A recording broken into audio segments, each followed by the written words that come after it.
Hey guys, good morning. My name is Mitch. I'm an alcoholic, and this is Daily Reflections for April 8th. This is the Daily Reflections. This is a book of reflections by AA members for AA members. And April 11th is a word to drop: blame. To see how erratic emotions victimized us often took a long time. We could perceive them quickly in others, but only slowly in ourselves. First of all, we had to admit that we had many of these defects, even though such disclosures were painful and humiliating. Where other people were concerned, we had to drop the word blame from our speech and thought. That comes from the 12 Steps and 12 Traditions, page 47. And it continues.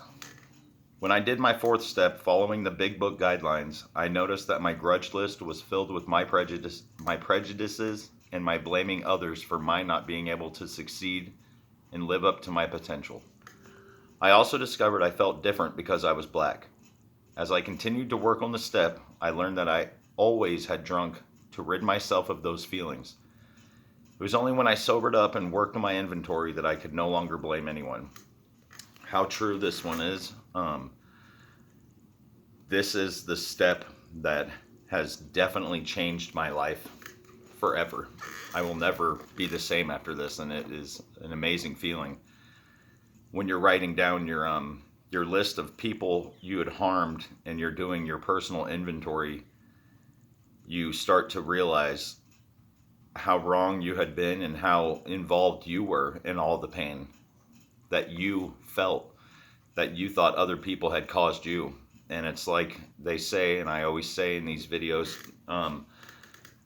that our alcoholism is just a symptom of our true problem. And for me, that was codependency and my anxiety, and all that stems from a lot of early childhood traumas and things that you don't want to feel. And that's what I would do when I would feel this sadness and anxiety, the feelings of not being good enough.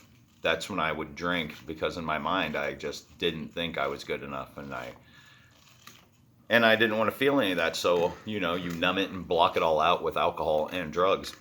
And really, as you're doing your list, you see how at fault you really were and the things that you can fix moving forward. And that's why they say that's laying the groundwork, the foundation that you're going to build your sobriety on, because now you know what you did. Now you know how to handle those situations different, and it will never happen again, or it could lead to disastrous results, which for me, that's not going to happen.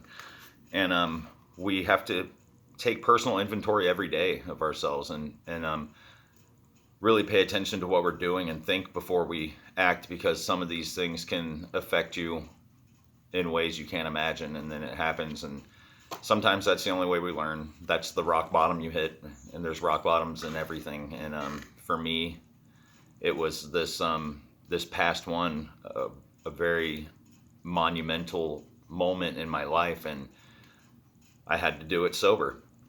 And as hard as it was to go through, it was by far the best changing experience I've ever had in my whole life. And I can't be more happy about what happened, because I wouldn't be who I am today. And it's a very freeing feeling, and I just hope everyone can get that.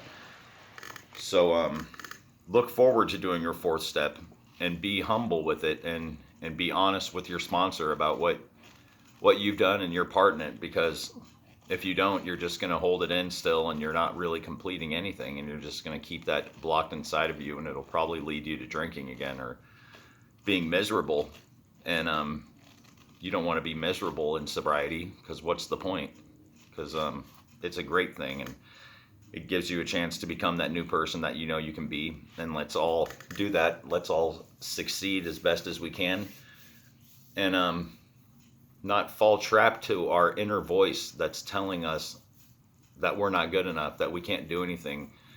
We can always do better, and there will never be an end to it. So let's always try every single day to be better and better, and be in that moment now. Even if you're not in that moment you want to be at, don't think you have to get to that moment to feel that happiness and love. Be in that moment right now, because you're never going to reach full happiness and full love. Just be it, and it will come to you. And that's all I got. Love you guys. One day at a time. Have a good day. Bye.